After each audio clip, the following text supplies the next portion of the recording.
This is Optimal Living Daily, episode 1273, Stop and Ask Yourself, by Greg Audino of gregaudino.com, and I'm Justin Malik.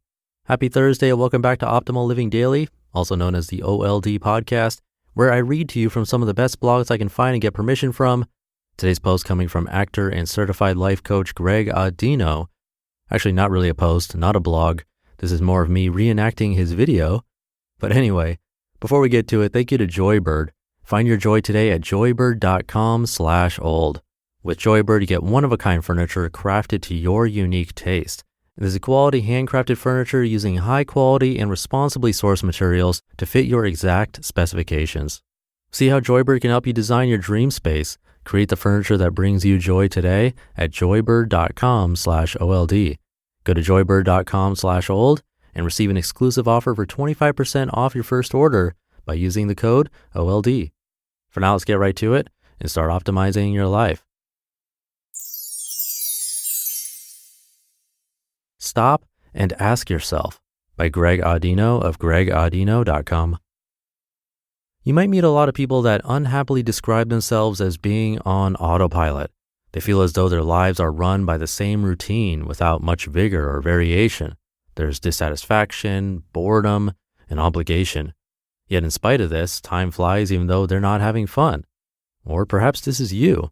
Life is moving right on along, and though you've answered the bell and you're doing all the things you should be doing, so working, paying your bills on time, only cheating on your taxes a little bit, there's still the dissatisfaction. There's still a sense of incompletion or time not well spent. And time is important. We all know how important time is. Though we tend to not treat it as such, we're all very much aware that time is our most valuable currency, never to be replenished. That said, our measurements of life and life's worth can't be separated from time. We know we're on a clock of some sort, and if that clock didn't exist and we had as much time as we wanted to do whatever we want with our lives, surely a lot of our pressures and negative commentary about how we're spending our time would cease to exist. With that in mind, it's crucial to understand that the source of many judgments about what we're doing with our lives are relative to time. Maybe not if you're out killing people for a living, that's probably a moral dilemma, but for most of us who live a more ordinary type of lifestyle. So getting to the core of a dissatisfying life usually requires us to ask ourselves what we're doing with our time. What are we doing with this fleeting opportunity? What are we doing with each present moment, which are the only snippets of life we'll ever truly live in, as they vanish to the past in an instant, and the future is anyone's guess? Time is running out.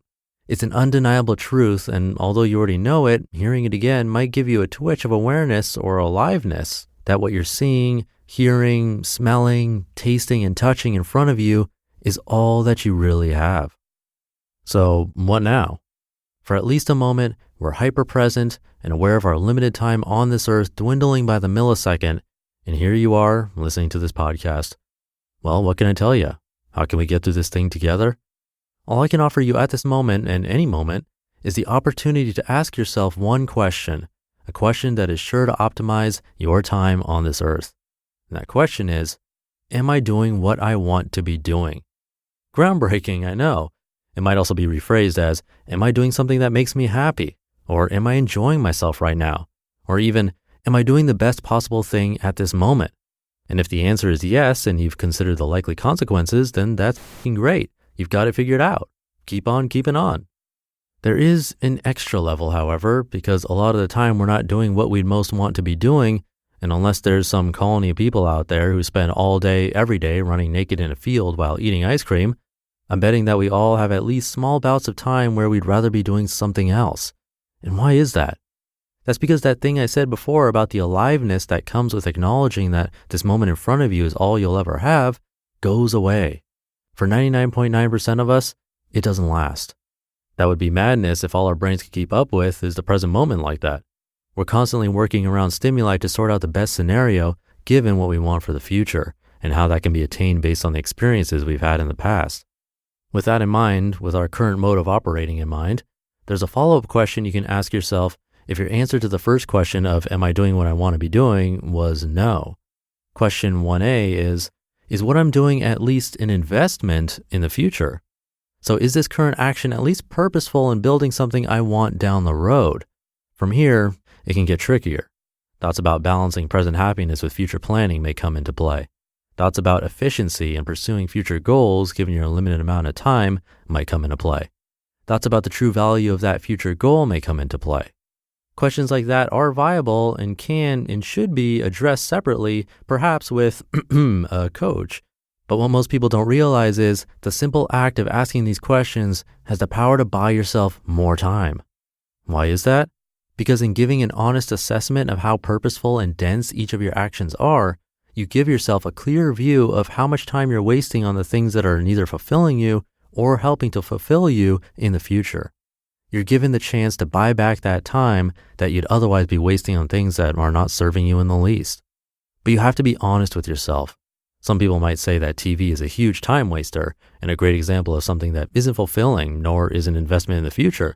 But TV is something that you know purposefully relaxes you, and if you're cognizant of its effects, then you may have good reason in watching it each day. Some people might hate their job, and it's not what they want to be doing, but the money that comes with it is an investment in the future. That's when questions of efficiency and value that I mentioned before might come into play. Some people may be thrilled and certainly enjoying themselves by telling their boss to f*** off in this moment, but in reality they like their job, they're riled up for no reason, and while it's fun telling the boss to f*** off, this is not ultimately a good decision down the road. We're humans and have the ability to weigh consequences. We don't have to live in dog brain all the time. We can make decisions based on the least amount of regret. So there's variation between situations and people, of course, but being mindful enough to check in and ask yourself, am I doing what I want to be doing? And or is what I'm doing at least an investment in the future is a massive launching point in the awareness of time spent, therefore offering you a clear perspective into what does and doesn't need to take up your very precious time. You just listened to the post titled Stop and Ask Yourself by Greg Audino of gregaudino.com. Definitely check out his video version of this. He does a great job. You can find all of that at gregaudino.com, linked in this episode's description, and at oldpodcast.com. And thank you to Joybird. We all want a haven, a place that feels uniquely you. Joybird empowers you to create the furniture and space that brings you joy. Find your joy today at joybird.com/old. With Joybird, you get one-of-a-kind furniture made to your unique taste.